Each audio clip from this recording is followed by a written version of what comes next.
Bienvenue chez Witekio, le bureau parisien de Witekio. Pour ceux qui ne savent pas, on a plusieurs sites. Ici, c'est un de nos sites. On a 5 sites, un à Lyon, un à Paris, un à Seattle, un à Francfort et un à Bristol. Et donc, à l'occasion de ce nouveau site qui était basé à Massy avant et qu'on a déplacé ici, qu'on a refait un peu plus moderne, un peu plus créatif, un peu plus orienté sur le travail en équipe, le bien-être au travail, on a voulu marquer le coup avec un événement qui ne parle pas forcément beaucoup de nous, mais plutôt qui vous donne un contenu intéressant, une perspective technologique sur l'IoT avec l'angle de la sécurité, qui est un angle qui est de plus en plus, alors je dirais pas hype, mais qui est de plus en plus une préoccupation de plus en plus forte chez nos clients et dans le marché de l'IoT en règle générale. Donc vous allez voir ce soir, on aura 3 intervenants de très bonne qualité, de Microsoft, de Gemalto et de Lacroix, qui vont pouvoir adresser plusieurs volets, chose que j'expliquerai juste après, de la sécurité. Et juste avant, je vais faire une petite intro sur qu'est-ce qu'on entend par Security by Design, pourquoi c'est un sujet important, et donc je préparerai le terrain pour que vous écoutiez bien nos intervenants. Donc, normalement j'avais une télécommande pour éviter de faire ça, mais la technologie, ça marche pas toujours. Donc, juste très rapidement sur Witekio, nous sommes à peu près 120 au niveau mondial. Sur ce site, il y a, corrige-moi Aurélien si je me trompe, 12, 13, 15 personnes. Et on est depuis 16 ans dans le logiciel embarqué et dans l'IoT, avec un métier donc, de conseil, d'architecture, de design et de développement logiciel pour des gens qui fabriquent des équipements technologiques. Alors la sécurité, et notamment Security by Design, pourquoi c'est un sujet qui est de plus en plus en vogue. Avant, la sécurité est très limitée à des milieux contraints, à savoir l'avionique, le militaire, le ferroviaire, le médical, sur lequel il y avait des enjeux critiques humains et on ne pouvait pas se permettre d'avoir un hacking. Ce qu'on observe depuis l'émergence de l'IoT, depuis je dirais à peu près 2012, en tout cas l'émergence massive, désolé pour les caméramans mais je dois faire des petits allers-retours, c'est que finalement c'est en train de se systématiser dans plein de secteurs. Et je vous donnerai un petit exemple, un casino qui s'est fait hacker par l'Aquarium. Ils avaient un petit device IoT qui était un aquarium connecté pour régler la température et pour pouvoir avoir des informations à distance sur son aquarium. Les hackers sont rentrés dans la sonde de l'aquarium puisqu'il n'était pas sécurisé, il était branché sur le réseau internet. Par ça, ils sont rentrés dans l'ordinateur qui était connecté à la sonde de l'aquarium. Par ça, ils sont rentrés dans le système IT du casino et ils ont pris une dizaine de gigas de données sur des clients gros miseurs. Les données bancaires, l'historique de mise, etc. Donc on voit qu'un tout petit objet tout bête et qui a dû coûter 15 € a dû leur coûter des millions d'euros. Un pour masquer l'affaire et 2 pour récupérer les infos. Bon, masquer l'affaire, ça n'a pas marché visiblement. Deuxième exemple qui est cité régulièrement, c'est l'exemple des caméras DIN. Donc c'était des caméras de télésurveillance. C'est un exemple qui a fait beaucoup de bruit et qui a aussi lancé la prise de conscience de l'importance de la sécurité dans l'IoT. Donc des caméras de télésurveillance qui se sont fait hacker, il y en avait une centaine de milliers je crois, et qui ont été utilisées comme des ordinateurs pour lancer des requêtes, ce qu'on appelle des DDoS, donc énormément de requêtes en synchronisé sur des serveurs critiques et qui ont bloqué la côte est, une partie de la côte ouest du service internet au global aux États-Unis. Donc pareil, hein, des devices qui valent quelques euros et qui sont par nature beaucoup moins sécurisés que des ordinateurs, mais qui ont finalement un accès à un réseau. Donc voilà, il y a une prise de conscience très forte là-dessus. Ce qu'on voit, c'est que, voilà, ce qui n'est pas nouveau, mais qui reste vrai, c'est que la sécurité d'un système correspond à la sécurité du maillon le plus faible.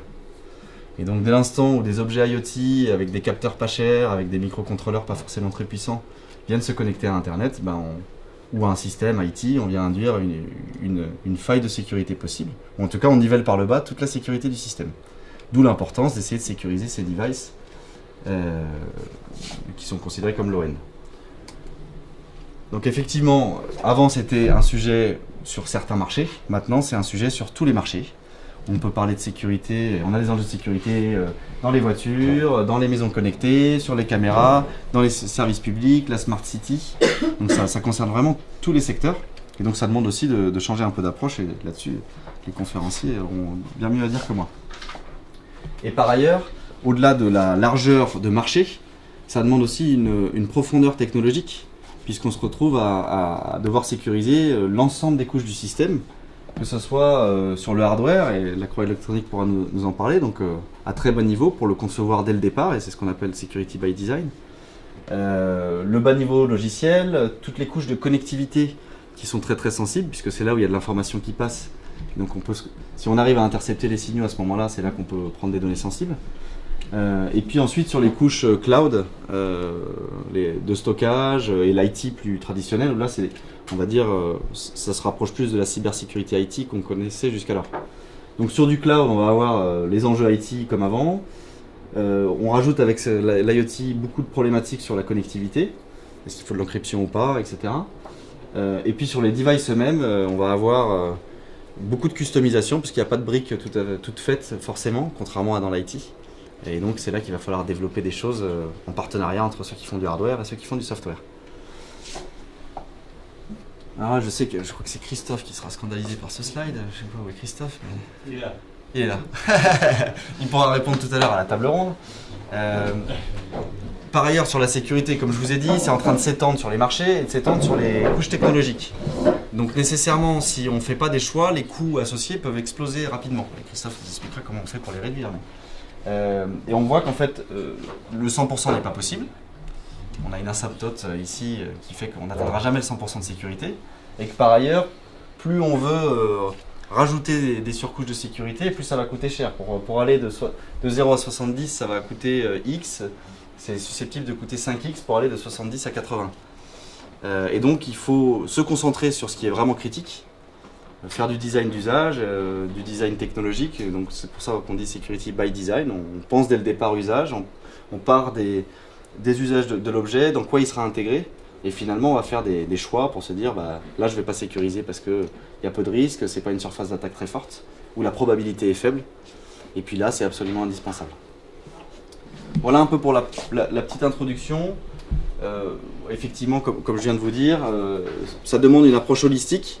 Et ce qu'on a voulu vous donner ce soir, c'était justement un panel de différentes expertises technologiques et d'usage aussi, puisque on ne peut pas considérer que c'est juste une responsabilité d'une personne qui fait de la cybersécurité, ou d'une personne qui fait du hardware, ou d'une personne qui fait du software.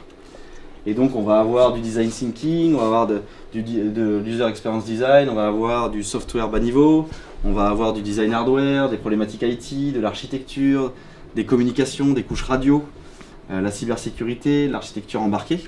Et donc on voit bien qu'il faut travailler avec beaucoup de partenaires différents, ou un partenaire qui connaît tout, mais c'est rare, pour réussir à construire son objet là où ce n'était pas forcément le cas il y a une dizaine d'années. On a une complexification pour le développement d'un produit, sur le volet sécurité et sur d'autres volets, qui demandent un large panel. Et donc pour en revenir un petit peu aux couches et aux intervenants de ce soir, on aura donc la Croix Électronique qui va nous parler plutôt du volet hardware et comment intégrer dès le départ, puisque le hardware malheureusement c'est plus dur à changer que le software, comment on peut intégrer dès le départ dans son design de produit des problématiques de sécurité présentes et futures, parce qu'on ne peut pas tout anticiper mais il faut prévoir de pouvoir changer. Proven Run qui fournit des briques de sécurité sur du middleware et du bas niveau et qui nous expliquera l'approche aussi de comment avoir une sécurité à coût raisonnable et que finalement la sécurité ça coûte pas si cher pour beaucoup de valeurs. Microsoft qui nous parlera plutôt de la sécurité sur les microcontrôleurs qui sont des choses très utilisées dans l'IoT.